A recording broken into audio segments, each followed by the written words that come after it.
Hello everyone, welcome to my YouTube channel physics Adda. This side Arun Pratap Singh Chauhan.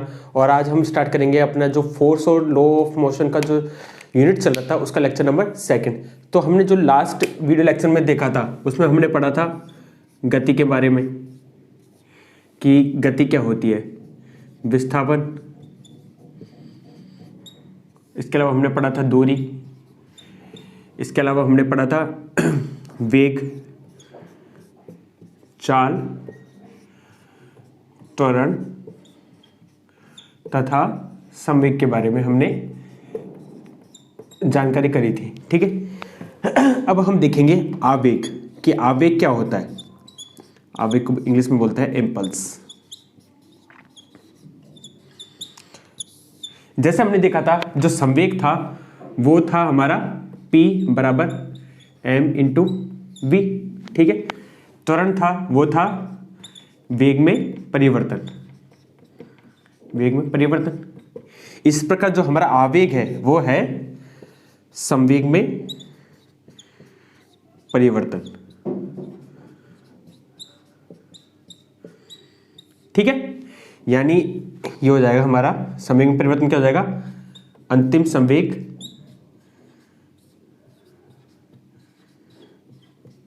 Minus प्रारंभिक संवेग।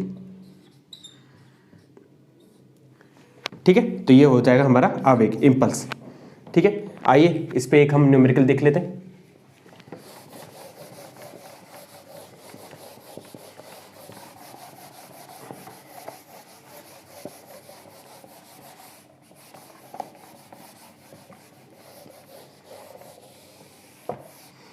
मान लेते हैं हम एक क्वेश्चन देख लेते हैं।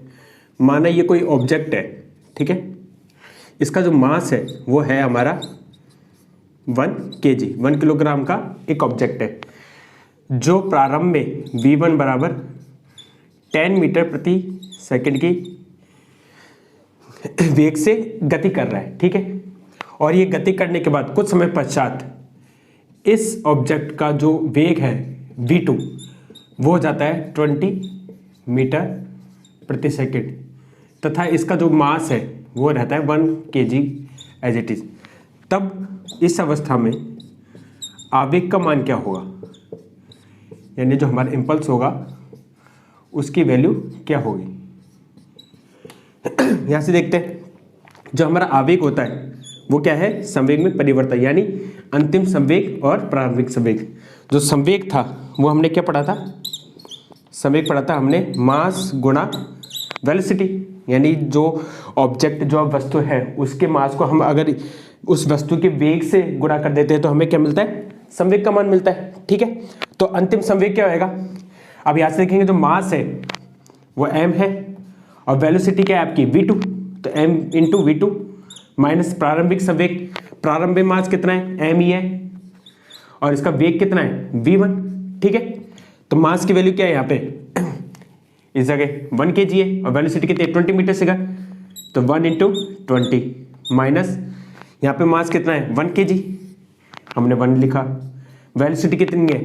10 मीटर पर सेकेंड, तो हमने इसको 10 से मल्टीप्लाई कर दिया, यानी 20 minus 10 equals to 10 metre 10 kg metre पर सेकेंड। ये आपका आवेग का मान हमें मिल जाएगा। ठीक है, अब हम देखते हैं गति की समीकरणें। गति की कौन कौन सी समीकरणें होती है और कितने समीकरणें होती है। गति के नियम अलग होते हैं जो न्यूटन के द्वारा दिए गए, लेकिन और गति की समीकरणें वो अलग है। आप दोनों को एक मिक्स ना करें कि गति की समीकरण और गति के नियम एक ही चीज है। ठीक है, आज हम गति के नियम नहीं पढ़ के सिर्फ गति की समीकरणें पढ़ेंगे। So let's start. Our topic is गति के समीकरण।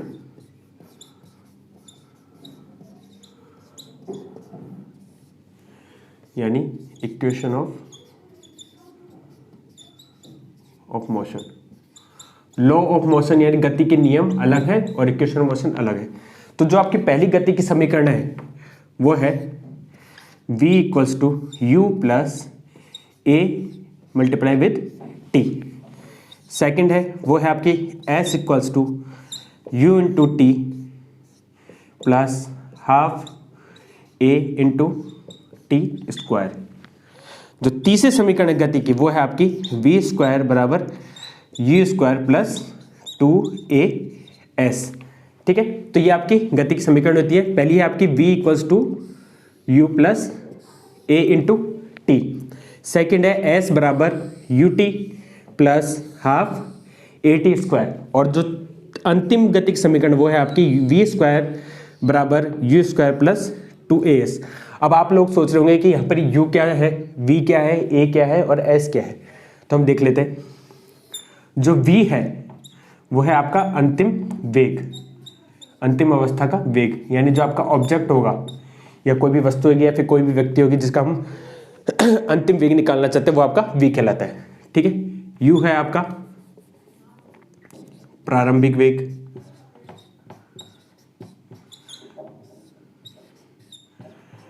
a है आपका त्वरण, t स्मॉल t है आपका समय, और जो s है वो है आपका विस्थापन। अंडरस्टूड?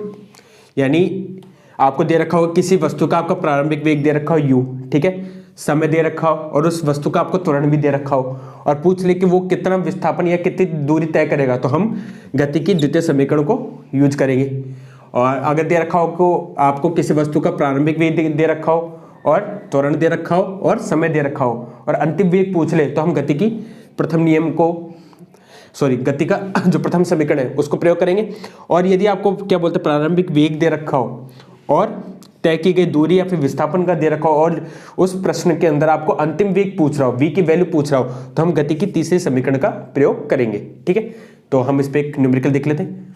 आई होप आपको समझ आ गया हो। मैं समीकरणों को नहीं मिटा रहा हूँ, सिर्फ इनके नोटेशंस प्रदर्शन चिन्हों को मिटा रहा हूँ।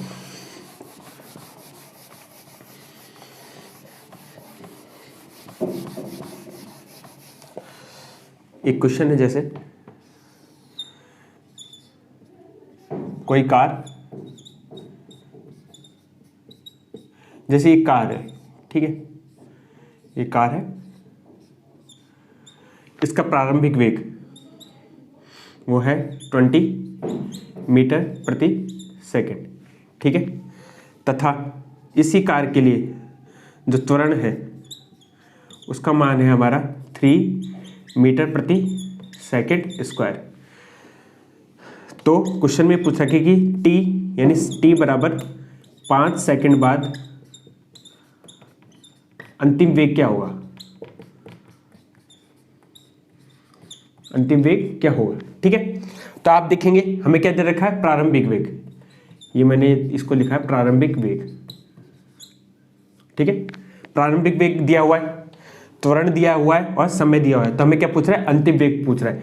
तो इसमें गति की कौन सी समीकरण यूज होगी, वो होगी पहली, क्योंकि इसमें प्रारंभिक वेग दे रखा है, त्वरण का मान भी दे रखा है और हमें समय भी दिया हुआ है। ठीक है, तो हम इसकी इस इक्वेशन में जो पहली इक्वेशन है उसमें हम वैल्यू को पुट करते हैं। सॉल्यूशन v बराबर u plus a into T से v हमें फाइंड आउट करना है अंतिम वेग। ठीक है, u का मान कितना है 20 मीटर प्रति सेकेंड, तो हमने 20 यहाँ पर हमने पुट कर दिया।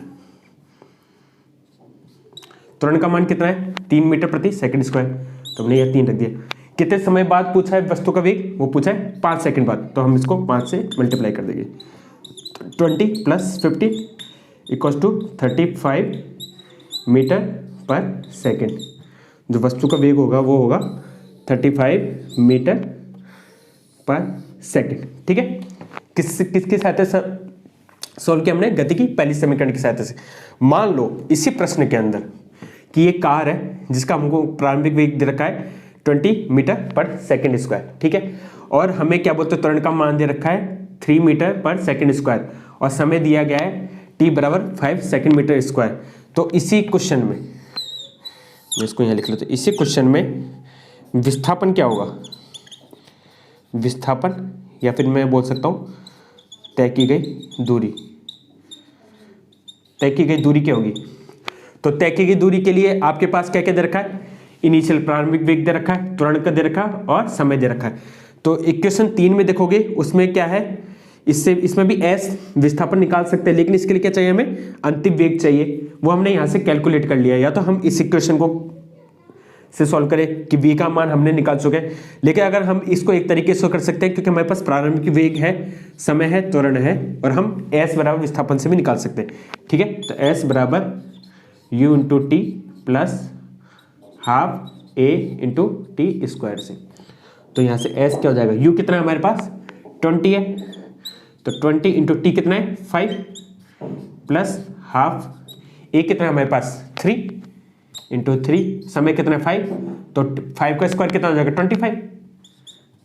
ठीक है, इसको जब हम सॉल्व करेंगे तो हमें मिलेगा s का मान s equals to 20 into 500 plus 25 into 3 75 divide by 2, यानी 75 को अगर 2 से विभाजित करेंगे तो हमें मिलेगा